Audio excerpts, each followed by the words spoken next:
Est-ce qu'il n'y a pas un problème avec les hommes qui entourent le chef de l'État? Est-ce que ces hommes sont toujours à la hauteur de la tâche que leur confie le président de la République? Est-ce qu'il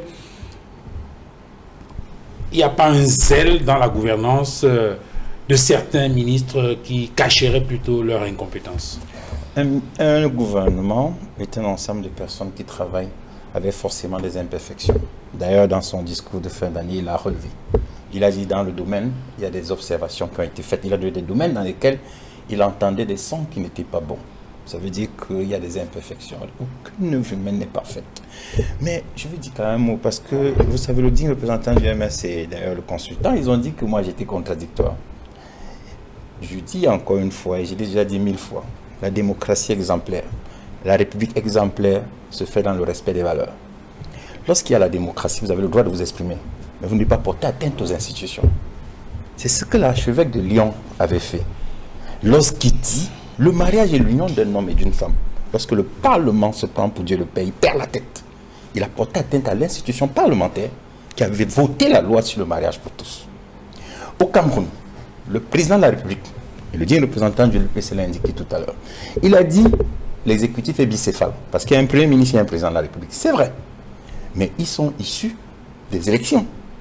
Le Parlement est issu des élections. C'est le président qui élit les élections. Oui, le président est élu au suffrage, mais c'est lui qui désigne le gouvernement. Il transmet la souveraineté qu'il a reçue du peuple à un gouvernement pour travailler. Le Parlement aussi est issu des élections. Lorsqu'un évêque, dans la démocratie, s'exprime, il a le droit de s'exprimer. Convoquer le dialogue pour se situer aux institutions. Quelle émanation? Qui sont l'émanation du suffrage universel? Ça nous pose problème. Nous disons ça, ce n'est pas exemplaire. C'est ça. Si nous sommes laïcs, ça ne pose pas problème. Nous, le diable ne veut rien dire. Pour nous, au RDPC, nous soutenons la construction. Catholique. Non, nous soutenons. Excusez-moi, je crois que j'ai la parole. Nous soutenons la construction d'une république des valeurs et des règles. Les règles, c'est quand. Voilà le dit le représentant du PC. Il dit, jusqu'à viser les articles du code électoral, que voilà ce que la règle dit. J'ai entendu le consultant. Voici ce que la règle dit en ce qui concerne l'élection du président de la République. Il regrette qu'il y ait des insuffisances. Mais il y a la règle. La première règle, c'est qu'on respecte les institutions qui sont l'émanation du suffrage universel. Donc, un évêque a le droit de s'exprimer. Mais il y a une limite. Lorsqu'il porte atteinte au suffrage, on dit que ce n'est plus la République exemplaire, ce n'est plus la construction de la démocratie exemplaire, et nous mettons des barrières. En reconnaissant son droit. Maintenant, vous avez dit tout à l'heure, le consultant va vous appelez ça au premier degré. Enfin, vous comprenez peut-être un degré que nous ne comprenons pas, mais nous préférons rétablir. Le diable dont il parle, vous le représentez comment? C'est lui qui sait. C'est lui, il faut lui demander à lui. Non, parce qu'il dit que le diable prenne le Cameroun alors qu'il y a des institutions qui existent. Bon, le RDPC que je représente. Monsieur le diable, le nouveau candidat. Le RDPC que je représente sur ce plateau donnera tout pour que le diable ne prenne pas le pouvoir. Qui est le diable? C'est vous qui avez donné un nom. Si c'est le diable qui sera le candidat. Non, on ne le connaît pas. Si c'est le diable qui sera le candidat. Non, c'est-à-dire que vous connaissez le diable. Non. Parce que moi, je ne le connais pas. Moi, je pense que c'est le nom d'un candidat du Parti populaire de la République. Son président, c'est M. Diable. C'est pourtant mon temps de parole. Oui, mais c'est lui. Non, c'est lui. Moi, je veux comprendre. Je ne comprends pas. Excusez-moi. Je réponds à quelqu'un, pas à vous. Si le journaliste estime qu'il peut avoir un tête-à-tête avec lui, il vient ici m'expliquer ce qu'il entend par un diable s'empare des institutions qui sont déjà l'émanation du suffrage universel. Là, il viendra m'expliquer. Et dans ce cas, je vais dire, vous avez bien fait d'expliquer aux téléspectateurs pour qu'on comprenne bien que vous étiez en train de parler à un degré que nous ne comprenions pas. Il vous a donné un mandat pour le représenter. Oui. Bon, vous expliquez votre temps de parole tout à l'heure. C'est mon temps de parole. C'est mon temps de parole pour l'instant. Le candidat. Je vais continuer sur le chef de l'État. Sur le casting. J'ai entendu, vous avez dit, et le consultant l'a relevé, j'étais un peu étonné. Lorsque vous dites que le chef de l'État désigne des collaborateurs qui ne font pas ce qu'il a fait. Moi, j'ai entendu le discours du 10 février il y a quelques années. Il a annoncé les universités de Garoua, Ebolova et Bertois. Ça a été implémenté par le ministre de l'Enseignement supérieur, M. Mizeta. Ça existe, ça fonctionne, c'est une réalité. Est-ce que vous ne le savez pas? Il a annoncé la couverture santé universelle. Ça a commencé à être implémenté, vrai au fond. Où? La couverture santé universelle. Vous savez, je vais vous dire une chose. M. Massouma rencontrait un dialysé. Vous lui demandez combien il paye par an. Ça, c'est depuis bien avant. Il va vous dire ce qu'il paye. Et vous lui demandez comment il a fait. C'est la couverture santé qui a réglé le problème de dialyse. Et vous savez combien de personnes n'arrivent pas, à faute d'appareil, à être dialysées dans ce pays? Vous savez, excusez-moi, c'est mon temps de parole. Moi, je suis allé moi-même à l'hôpital Ténon, rendre visite à des malades du dialyse que le gouvernement dépensait pour envoyer à l'étranger. Vous savez l'économie que ça a rapporté au Cameroun. Vous savez où on a réorienté cette économie. On a mis en place les centres de santé, notamment les hôpitaux régionaux. Vous voyez ce que ça fait. À Bafoussam, c'est inauguré. À Garoua, c'est inauguré. À Maroua, c'est inauguré. Sauf que les gouvernements vont se soigner ailleurs. Est-ce que c'est encore mon temps de parole? Je crois. Vous dites qu'ils se soignent ailleurs. Oui. Il y a 4 ministres qui sont décédés. Je pense que parmi les 4, 3 sont morts à l'hôpital général de Yaoundé. Et un à l'hôpital de la Même si c'est un qui va, c'est beaucoup. Vous dites donc que les gens se soignent à l'étranger. J'ai envie, même. Cher monsieur, c'est encore mon temps de parole. Même le président. J'ai envie de vous indiquer. C'est mon temps de parole. J'ai envie de vous indiquer, cher monsieur. Vous avez dit tout à l'heure le bulletin de santé. Le bulletin de santé est confidentiel. C'est-à-dire que quelqu'un peut choisir de ne pas rendre public son bulletin de santé. Un, deux. Mais on va nous dire deux. Moi, j'habite ici à Equinox. Je peux choisir d'avoir mon médecin à Yassa. Vous n'avez pas à me dire. Je peux même choisir moi que le médecin qui me soigne est à Garoua. Si c'est mon droit. Si c'est vous qui payez. Oui, c'est mon droit de me soigner. Mais si c'est le pays qui paye, c'est pas tolérable.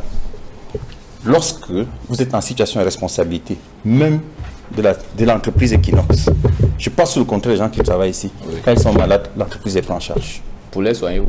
Où l'entreprise a choisi les soigner. Voilà, là où l'entreprise a choisi. Donc, lorsque vous attendez, monsieur Soro, vous demandez du gouvernement de produire des résultats.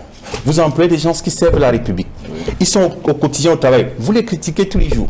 Lorsqu'ils sont malades, ils doivent être soignés. Vous trouvez cela normal? Ils n'ont pas la capacité de soigner dans leur pays. Alors, c'est encore mon temps de parole, mais c'est la question que je pose. Vous désimaginez les conditions. Vous déshumanisez. Vous déshumanisez. Vous n'avez pas la parole, votre tour de parole. Allez-y. Vous déshumanisez les conditions de travail des gens simplement parce qu'ils servent la République. Et puis, je vais terminer sur la question. Parce qu'il a dit tout à l'heure, vous avez dit tout à l'heure que le président de la République... Non, vous n'arrêtez pas de m'interrompre, s'il vous plaît. Ah, c'est mon temps de parole. Je ne vous ai pas interrompu.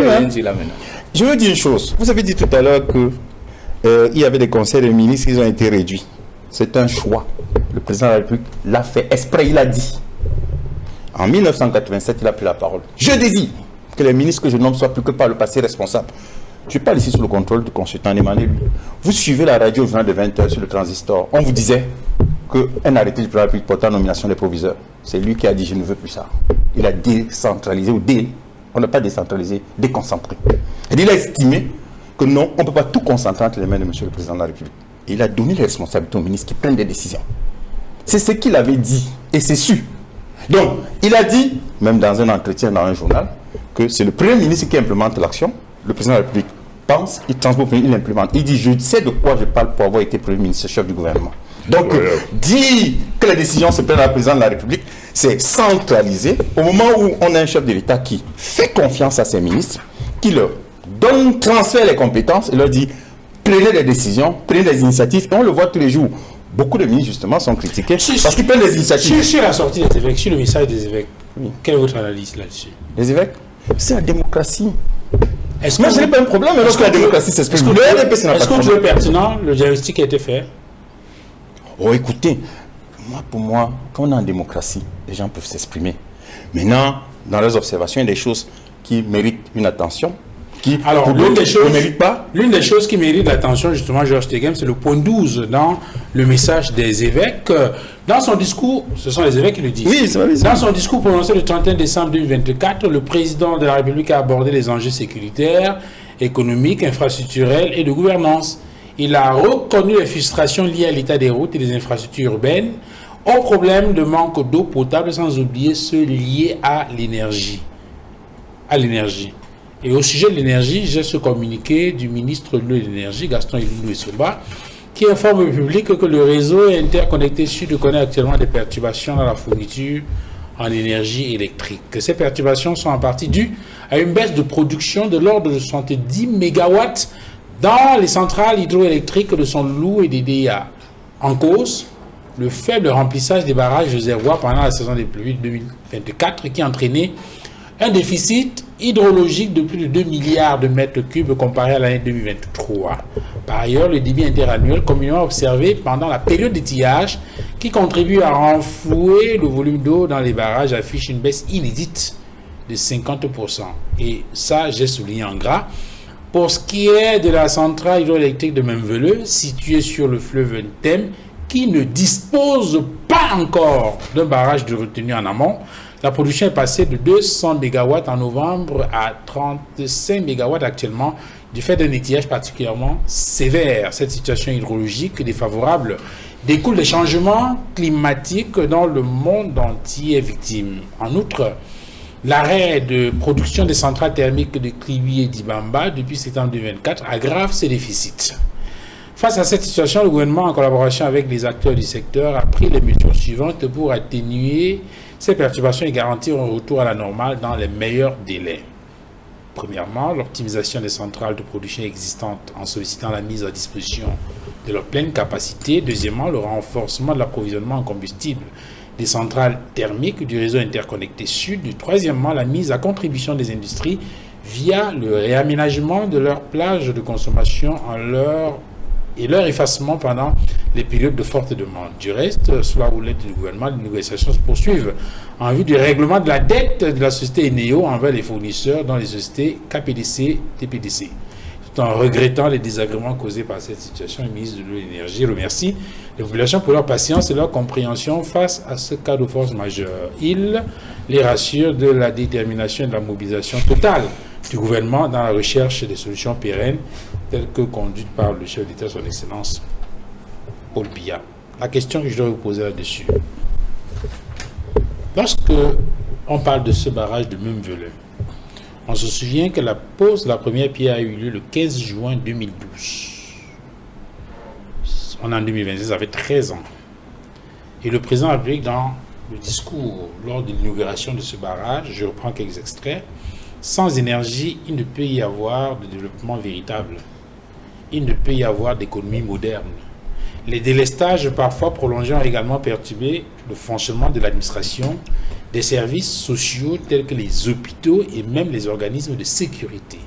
Certes, disait le chef de l'État au cours de cette cérémonie, ces interruptions de courant électrique n'ont hélas pas disparu, mais l'espoir apparaît enfin de doter notre pays d'une fourniture d'énergie à la mesure de ses besoins. Aujourd'hui, c'est une nouvelle phase de notre développement hydroélectrique qui commence, ou plutôt qui recommence. Et ce dernier paragraphe, dans quelques années, c'est le chef d'État qui le dit, et nous sommes le 15 juin 2012, on verra se dresser ici un barrage alimentant une centrale d'environ 200 MW qui permettra de renforcer en énergie le réseau interconnecté sud et d'approvisionner le futur complexe industrialo-portuaire de Kribi, la région du Sud, et peut-être nos voisins, s'ils en expriment le besoin. 13 ans après, est-ce que vous avez le sentiment qu'on a bougé? Moi, je vais vous dire une chose. Je prends le communiqué du ministre. Il évoqua à la fin un argument à la force majeure. Oui. Et le président de la République, dans son discours, il y a quelques jours, à l'occasion de la cérémonie des vœux au corps diplomatique, a dit nous devons travailler dans la lutte contre le changement climatique. Soit nous le faisons maintenant, soit nous appelons tous à des périls. C'est sur cette partie que vous deviez insister dans le message. Parce que c'est un phénomène qui est réel et très sérieux, le changement climatique. Je vois que peut-être c'est parce que mon ami au grand frère Didier Yonka n'est peut-être pas souvent écouté. Et il y a même au Cameroun un observatoire national des changements climatiques. Il faut lire le rapport. Ils alertent tout le temps pour dire qu'il y a un assèchement des eaux. Faites attention. Ils alertent qui? C'est ça, l'observatoire. Mais ils communiquent. Même comme là, le ministre communique. Puisque là, le ministre dit qu'on a été surpris. Non, excusez-moi. Mais c'est un observatoire qui produit des résultats et des statistiques. Pourquoi est-ce qu'on a été surpris au point où les barrages... Non, il n'y a pas de surprise. La surprise vient de ce que, au fur et à mesure, le temps passe... Mais ça sert à quoi dans l'alerte? Non, l'alerte ne se fait pas sur 10-15 ans. Lorsque vous prenez en 2012 et aujourd'hui, vous dites que ça fait 13 ans. L'alerte, c'est un peu comme je viens à cette émission. L'argument que je peux donner aujourd'hui peut ne pas être le même dans 3 ans ou dans 2 ans. Il suffit d'un changement de constitution et vous voyez que tout ce qu'on disait aujourd'hui n'a plus de valeur.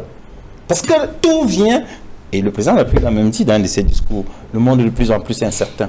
Le secrétaire général du comité central, si vous lisez son communiqué, parce que moi, je souligne les partis comme ça. Nous évoluons dans un monde de plus en plus incertain, je le souligne. Lorsqu'on évoque les changements climatiques, moi je souligne. Quand moi je dis, c'est ça que moi je souligne. C'est-à-dire, je souligne les événements qui peuvent amener les prévisions ont évolué ou ont changé. Lorsque vous faites un mariage comme celui de Mainveleux en 2012, vous faites venir des experts. Le président de la République n'est pas expert en électricité. Hein. Et il y a même le dit représentant de l'UPC tout à l'heure, qui a dit que notre école ne produit plus les meilleurs ingénieurs. Alors que même le consultant, même vous savez que l'école camerounaise, au niveau mondial, est l'une des écoles qui produit les meilleurs techniciens, puisque nous avons les nôtres qui travaillent dans des grandes sociétés dans le monde. Qui sont pas été formés au Cameroun. Il faut pas exagérer. Mon cher ami, ils ont été formés dans le CS même des villages, ici au Cameroun. Des villages, c'est-à-dire que vous voyez quelqu'un qui a fait le CS de Konjo. Et ce n'a pas pu et on le forme. Vous croyez, monsieur, l'école c'est la base. Et c'est pas à moi de vous le dire, vous le savez pour avoir été à l'école. Et vous-même, vous savez, vous avez été formé à l'école. Quand vous êtes mal formé, vous êtes formé à l'université de Douala, vous êtes mal formé. Si vous êtes mal formé, dites-le à la télévision. Vous savez qui a créé l'université de Douala? Vous savez comment on a créé l'université de Douala là? Moi, je le sais mieux que vous. Bon, voilà. Et bon, maintenant, comme vous le savez, vous dites que l'école camerounaise ne forme pas bien. Je vous entends, vous êtes très brillant. Non, je ne sortais pas du débat. Donc, restons sur la qualité. La question, Georges. Oui. En dehors de la question des changements climatiques évoquée comme cause, je crois qu'il parle aussi de la dette envers l'Union. Non, ça, j'attendais que vous me posiez cette question. Parce qu'effectivement, il y a ce problème. Bon, ça, il a dit qu'il y a une question, une dette que l'État doit payer envers l'Union. Je pense que j'ai suivi il y a quelque temps le ministre des Finances qui, dans une communication, indiquait qu'ils sont en train de travailler pour apurer la dette et qu'ils avaient payé, je crois, 100 milliards de dollars, 100 milliards de francs il y a quelques mois. Et d'ici quelques mois, il a dit qu'il est en train de travailler pour apurer la dette. Une dette, c'est comme tout le monde, même l'État endetté. C'est comme tout, même l'État endetté, sachez-le. Et l'État peut avoir des difficultés à payer ses dettes, comme tout le monde. Mais simplement, l'État étant crédible, mobilise les fonds pour payer ses dettes. Et effectivement, je pense qu'il faut faire confiance à M. le ministre des Finances qui est en train de travailler pour apurer ses dettes. Sur le reste, lorsqu'il a mis le mot force majeure, lorsqu'il a mis le mot changement climatique, pour moi, ce sont des explications qui tiennent parce que la force majeure est un événement imprévisible, irrésistible, impossible, vous ne pouvez pas l'arrêter. Alors,